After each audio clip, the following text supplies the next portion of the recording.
Jain aspirants, welcome back to the fourth part of our chapter that part cover के जिसके अंदर हमने carbon का ओवरव्यू देख लिया है, कार्बन की कुछ प्रॉपर्टीज देख ली, केमिकल प्रॉपर्टीज देख ली है। नाउ इस पार्ट के अंदर हम देखेंगे कि सोप की कौन सी प्रोसेस से हम सोप बनाते हैं, सोप के अंदर मेनली क्या रहता है, डिटर्जेंट का यूज़ क्या रहता है, ये हम देखने वाले मेनली इस पार्ट के अंदर। So let's start. सो सबसे पहले सोप्स क्या रहते हैं? Soaps are mainly sodium and potassium salts of long chain of carboxylic acid. यानी कि जो अपने कार्बोक्सिलिक एसिड रहते हैं, यानी कि अपने C double bond O H वाले जो इनकी लॉन्ग चेन बनती है, तो लॉन्ग चेन के अंदर इनके साथ साथ इनके पास सोडियम नहीं तो फिर पोटेशियम के सॉल्ट रहते हैं, और जब ये कंबाइन होकर जो अपना कंपाउंड बनता है उसी कंपाउंड को हम बोलते हैं सोप। अभी जो सोप है, सोप मेनली आपको पता है क्या काम करता है, या तो हम उसे बाथिंग के लिए यूज़ करते हैं या फिर कपड़े के लिए अलग साबुन रहते हैं, राइट। तो आपने देखा होगा जब आप बाथिंग करते हो या फिर वॉश करते हो क्लोथ्स को, तो बाथिंग या फिर वॉशिंग ऑफ क्लोथ्स करते समय जो आपको फोम मिलता है, तो फोम किस चीज़ से बना होता है, तो अभी हम वो देखते हैं। तो नॉर्मल क्या रहता है, जो अपना सॉफ्ट वाटर रहता है, लेट्स सी अपना कोई तो कपड़ा गंदा हो गया है तो हमने उसे धुलने के लिए या फिर वो डाल दिया है, राइट। तो सोप के साथ ऐड कर देंगे या फिर जब हम उसे सोप के साथ ऐड कर देंगे, उसके ऊपर सोप लाएंगे, तो क्या होगा, सबसे पहले बात तो जो अपनी डर्ट रहती है और मेनली या फिर जो मोस्ट ऑफ द टाइम वो रहती है ऑयल इन नेचर। तो क्या रहता है, जो अपना आयोनिक एंड रहता है, आयोनिक एंड यानी कि अपने सोडियम या फिर पोटेशियम के जो सॉल्ट रहेंगे वो मेनली रिएक्ट करेंगे वाटर के साथ, और जो अपनी कार्बन की चेन है, जो एक long chain of carboxylic acid है, वो रिएक्ट करेंगे ऑयल एंड डर्ट से।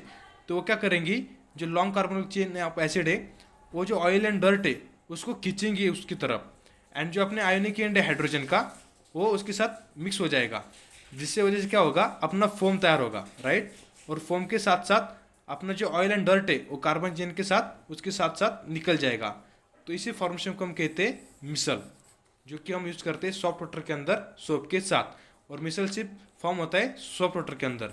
लेकिन आपने देखा होगा कोई कोई ऐसे सब्सटेंस रहते हैं जिन्हें हमें निकालने के लिए हमें सीधा डिटर्जेंट यूज़ करना पड़ता है, राइट।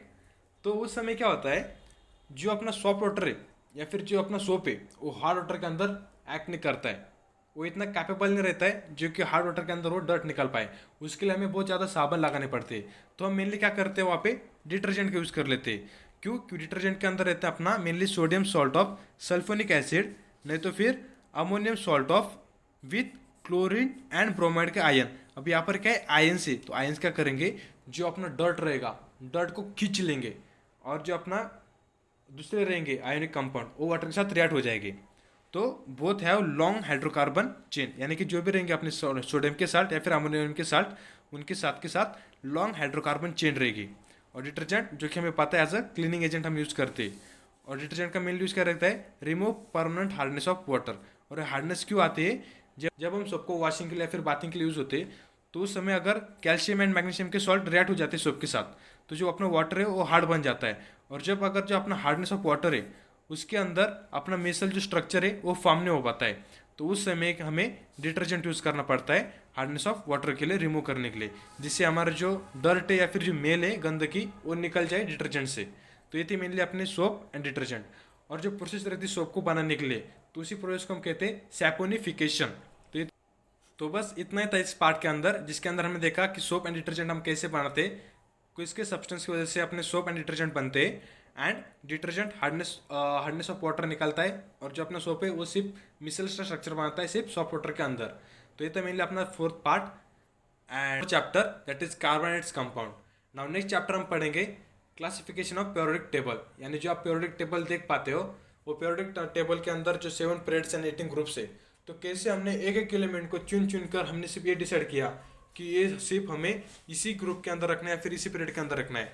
तो ये सब हम देखेंगे हम नेक्स्ट चैप्टर के अंदर। सो तब तक के लिए stay tuned, happy and thanks for watching.